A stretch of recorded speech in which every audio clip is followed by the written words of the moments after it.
Hey friends, if you wish to fix Windows Update error 0xCA00A009 on Windows 11, then please watch this video. I will guide you through the resolutions.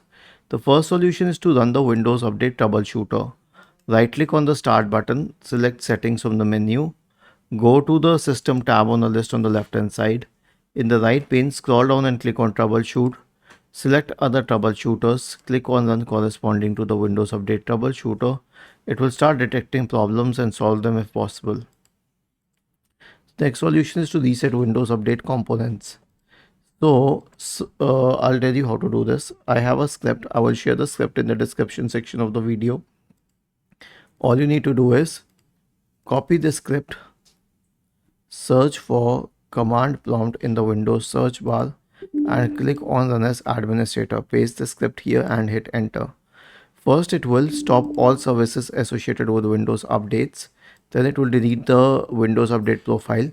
Then it will delete the contents of the software distribution and cat2 folders. Then it will re-register all the DLLs.